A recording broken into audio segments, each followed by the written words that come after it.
সংসারে আমাদের জীবনে যখন কোনো সুখ বা দুঃখ আসে, তার জন্য আমরা কাউকে না কাউকে অবশ্যই দায়ী করে থাকি, তাই না? এই ব্যক্তি আমাদের সাথে এরকম কাজ করেছেন, তাই আমার সাথে এমন হলো। ওই ব্যক্তি যদি এমনটা না করতেন, তাহলে আজ আমি ওই স্থানে পৌঁছতে পারতাম। সবই আপনার দৃষ্টিভঙ্গির ওপর নির্ভরশীল, আর যদি আপনার দৃষ্টিভঙ্গি এমন হয়, তাহলে তা অনুচিত। সত্যি কথা বলতে, এই সংসারে ভিন্ন ভিন্ন ধরনের মানুষ আছে।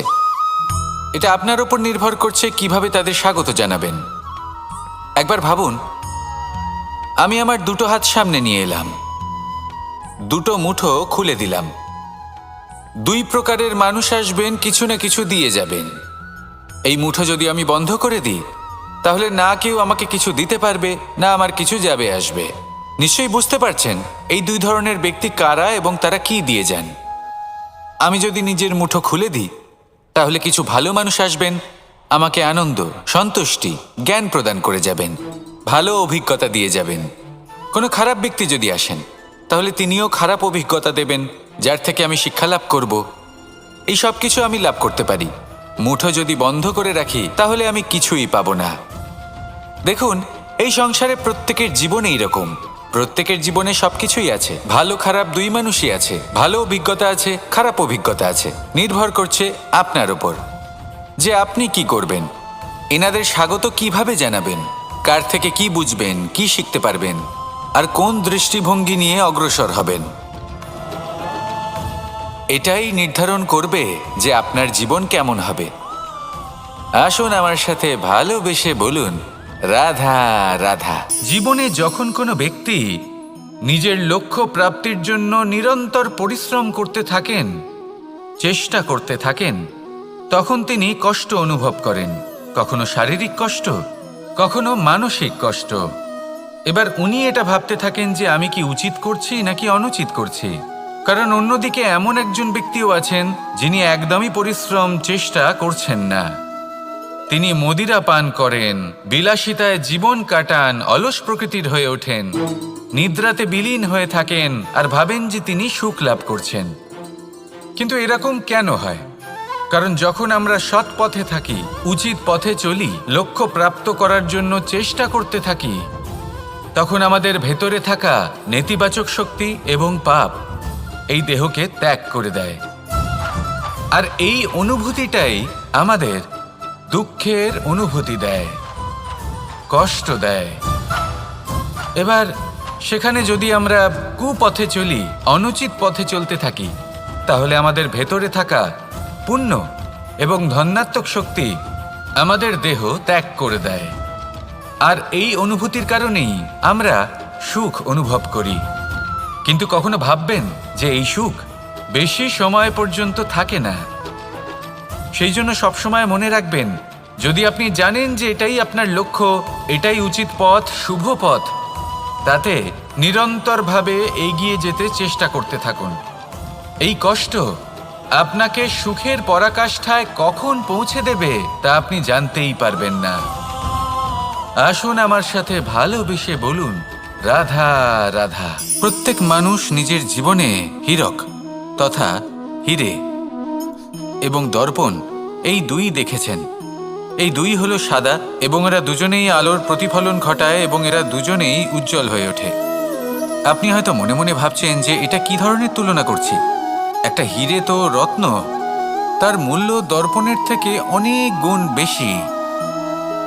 কিন্তু হিরে থাকাতে দর্পণের মূল্য কিন্তু কোনো অংশে কমে যায় না, তাই না? মানুষ যখন হিরে নিজের হাতে নেয়, তখন সবার আগে কি খোঁজে? দর্পণ, যাতে তার মধ্যে দিয়ে দেখে সে বুঝতে পারে যে সেই হিরে আদৌ তার শোভাবর্ধন করছে কিনা, তাকে ভালো দেখাচ্ছে কিনা, প্রসাধনের জন্য সেটা ব্যবহার করা ঠিক হবে কিনা। অর্থাৎ হীরের উপস্থিতিতে দর্পণের গুরুত্ব কম হলো না। দর্পণের কারণে হীরের মূল্য বোঝা গেল। আমাদের জীবনেও ঠিক এরকমই ঘটে। আপনারা যদি সংসারে নিজের আশেপাশে দেখেন, এমন অনেক মানুষ দেখতে পাবেন যারা নিজেদের ক্ষেত্রে মহান স্থানে পৌঁছেছেন, নিপুণ এবং শ্রেষ্ঠ হয়েছেন। আর তাদের মধ্যে আপনার নিজের মনে হয় যেন আপনি হলেন দর্পণ। নিজেকে ছোট মনে করবেন না। আপনার মূল্য কম হচ্ছে না, আপনার নিজস্ব মূল্য আছে। আর যদি আপনার অস্তিত্ব না থাকে তাহলে ওনাদের অস্তিত্বের মূল্য সংসার বুঝতেই পারবে না। জীবনে সবসময় চেষ্টা করবেন যাতে আপনি আরও বেশি শ্রেষ্ঠ হয়ে উঠতে পারেন। আপনি নিজে যে স্থানে আছেন সেটাকে ছোট মনে করবেন না, তারও নিজস্ব একটা মূল্য আছে। যদি আপনি হিরে হয়ে থাকেন তাহলে অহংকার করবেন না, যদি আপনি দর্পণ হয়ে থাকেন তাহলে নিজেকে ছোট মনে করবেন না। আসুন আর আমার সাথে ভালোবেসে বলুন, রাধা রাধা। মানুষ জন্মগ্রহণ করে, তার সাথে ভয়েরও জন্ম হয়। ছোটবেলা থেকেই আমাদের মনে কোনো না কোনো প্রকারের ভয় থেকেই যায়। কেউ এই বিষয়ে ভয় পায় যে তার কোনো বস্তু তার থেকে দূরে চলে যাবে। কেউ এই বিষয়ে ভয় পায় যে আমি নিজেকে হারিয়ে ফেলব। কেউ এই ভেবে ভয় পায় যে আমার প্রিয়জনেরা তারা যেন আমার থেকে দূরে না চলে যায়। কেউ এই ভেবে ভয় পায় যে আমরা যেন পথ না হারিয়ে ফেলি, আদি ইত্যাদি। কিন্তু সত্যি কথা বলতে ভেবে দেখুন, এই ভয় বাস্তবে কি? শুধুই একটা মনস্থিতি, আর কিছুই নয়। যা কিছু আপনি জীবনে পেয়েছেন তা একদিন আপনাকে হারাতে হবে। এই জীবন হলো আপনারই, কিন্তু তাও একদিন সমাপ্ত হবে। তাই ভয় পেয়ে কি লাভ? এই ভয় শুধু আপনাকে জীবনযাপন করা থেকে বাধা দিচ্ছে, আর কিচ্ছু নয়। পথ হারিয়ে ফেললেই বুঝতে পারবেন যে নতুন পথ কিভাবে বানাতে হয়। কিছু মানুষকে জীবন থেকে হারালে তবেই আপনি বুঝবেন যে আপনার আপনজনকে। এই ভয়ের কারণে ভীত হয়ে থাকবেন না। এই তারা নক্ষত্র অন্ধকারের অভাবে গুরুত্ব হারায়। শিবকেও মহাদেব হওয়ার জন্য বিষ পান করতে হয়েছিল। প্রত্যেক পরিস্থিতি, প্রত্যেক সাফল্য আপনার পরীক্ষা নেবে, তাতে উত্তীর্ণ হওয়া হলো আপনার কর্ম। যখনই আপনি ভয় পাবেন বা সংকটের সম্মুখীন হবেন, তখন সাহসের সাথে তার সম্মুখীন হন। মনে রাখবেন, যে সম্মুখীন হতে জানে সাফল্য তার সাথে সবসময় থাকে। আসুন আর আমার সাথে ভালোবেসে বলুন, রাধা রাধা। এই সংসারে সবথেকে বেশি কোমল বস্তু হলো রেশম। এই রেশম এতটাই কোমল হয় যে এর পুরো একটা থান শুধুমাত্র একটা হাতে ধরা সম্ভব। কখনো ভেবে দেখেছেন এই রেশম কিভাবে হয়? একটি কীট তার লালার দ্বারা উৎপন্ন হয়। এই কীট সেই রেশমকে পাক দিতে থাকে, পাক দিতেই থাকে, আর আস্তে আস্তে তার মধ্যেই জড়িয়ে পড়ে।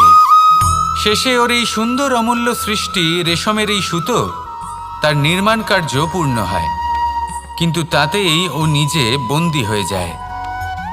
নিজেরই মায়াজালের এই বন্দী গৃহে নিজেই ফেঁসে যায়। এবার এই সুতোকে ব্যবহারযোগ্য করে তোলার জন্য এই কীটগুলিকে এই কবচের সাথেই ফুটন্ত জলে ফেলে দেওয়া হয়। এই সংসারে যদি আমাদের স্বপ্ন এই সংসারের দুঃখ হরণ করার জন্য, এই সংসারে সুখ বিতরণ করার জন্য হয়, তবেই আমাদের প্রগতি সম্ভব। যদি আমাদের এই স্বপ্ন শুধুই আমাদের এবং আমাদের স্বার্থ সিদ্ধির জন্য হয়, তাহলে এই স্বপ্ন আমাদের অন্ধ করে দেবে, আমাদের অন্ধকারের পথে নিয়ে যাবে, আর আমরাও সেই কীটের মতো হয়ে যাব। নিজেদেরই মায়াজালে আমরা নিজেই ফেঁসে যাব, আর শেষে আমরা যদি কিছু লাভ করি তা হবে একাকিত্ব, অন্ধকারময় মৃত্যু। তাই স্বপ্ন অবশ্যই দেখুন, কিন্তু এমনভাবে স্বপ্ন দেখবেন না যে তার এই বন্দিগৃহে আপনি নিজেই ফেঁসে গেলেন।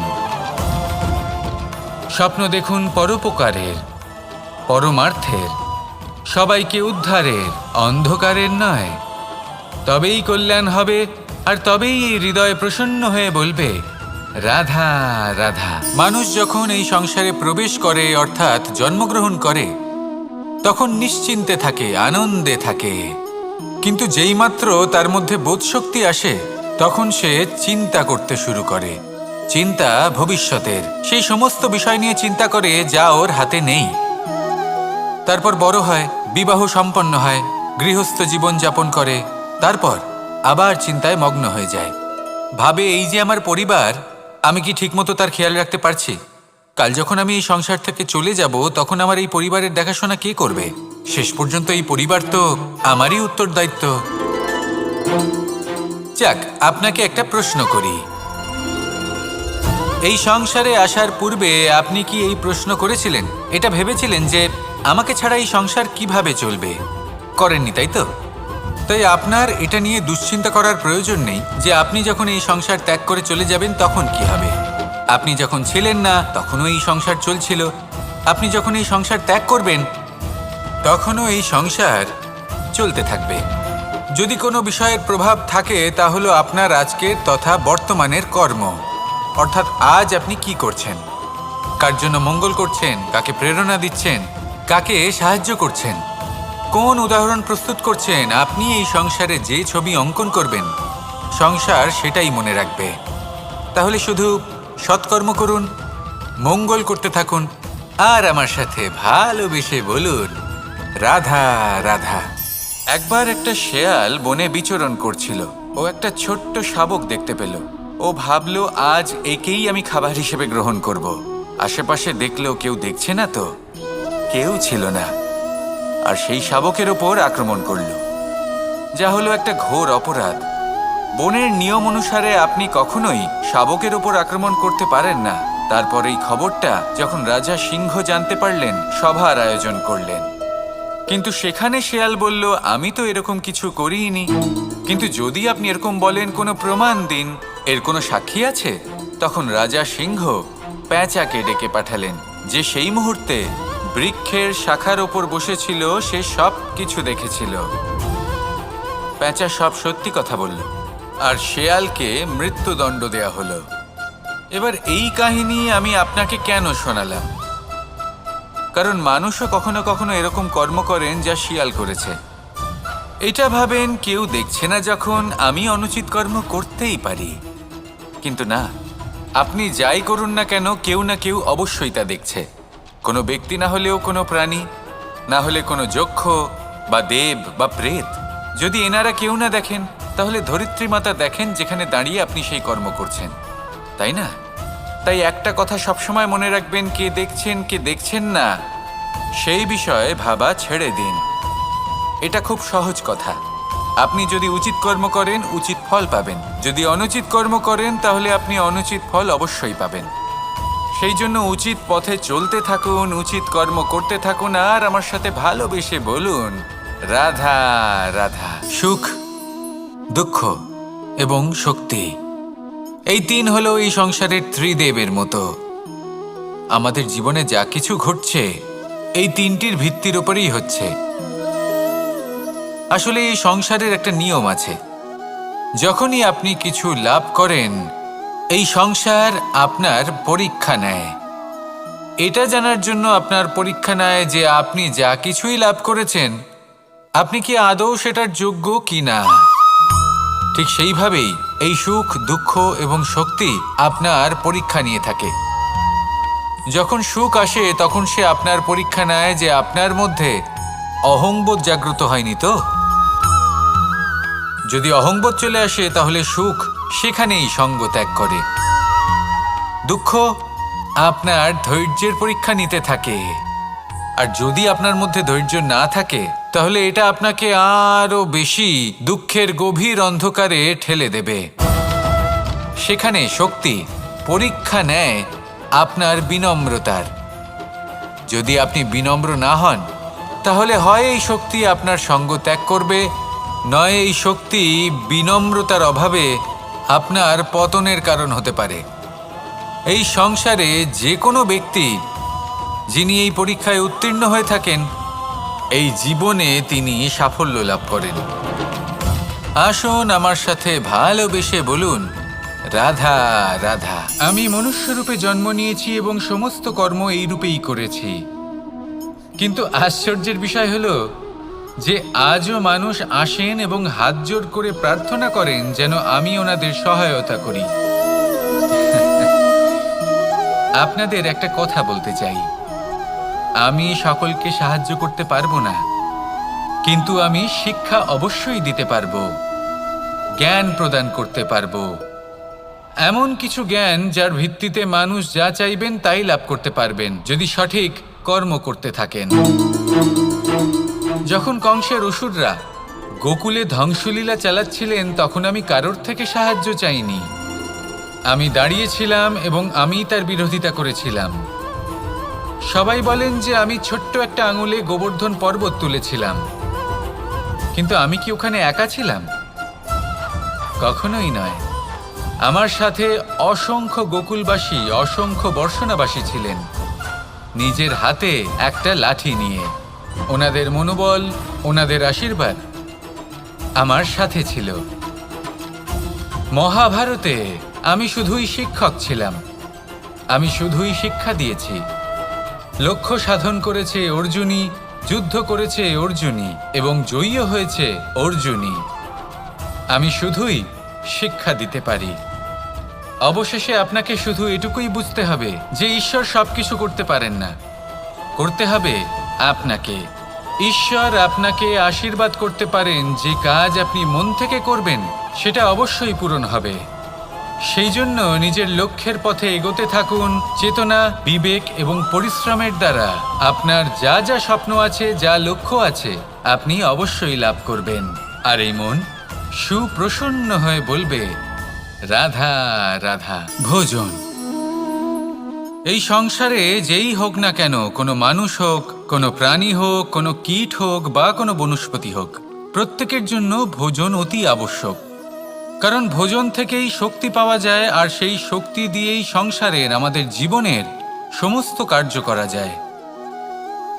এবার এমন এক ধরনের শক্তি হয় যা শীতের ঋতুতে সূর্য থেকে আমরা পেয়ে থাকি, আর আরেক ধরনের উত্তাপ হয় যা দিয়ে ভোজন রান্না করা হয়, সুস্বাদু নানান ধরনের ভোজন। এবার অত্যন্ত গুরুত্বপূর্ণ হলো যে ব্যক্তি সেই ভোজন বানাচ্ছেন তার মানসিক পরিস্থিতি এবং সেই ব্যক্তি যিনি ভোজন গ্রহণ করছেন তার মানসিক অবস্থা। যখনই আপনি ভোজন বানাচ্ছেন তখন ভালোবাসার সাথে কাজটা করুন, ধন্যাত্মক ভাব নিয়ে, সৎ ভাবনার সাথে। কারণ আপনার এই মানসিক স্থিতি শক্তির আকারে সেই খাদ্যের সাথে মিলেমিশে যায়। আর যখনই আপনি ভোজন গ্রহণ করছেন তখন সদ্ভাবনার সাথে, প্রসন্নতার সাথে গ্রহণ করুন, ধন্যাত্মক ভাব নিয়ে। যদি আপনি প্রসন্নতার সাথে রান্না করেন, প্রসন্নতার সাথে খাদ্য গ্রহণ করেন, তাহলে আপনি প্রসন্নই থাকবেন। আর মন সুপ্রসন্ন হয়েই বলবে, রাধা রাধা। দীপাবলি আমাদের সবথেকে বড় উৎসব। শ্রীরাম রাবণকে পরাস্ত করে 14 বছরের বনবাস কাটিয়ে আবার অযোধ্যায় ফিরে এলেন অমাবস্যার রাত্রে।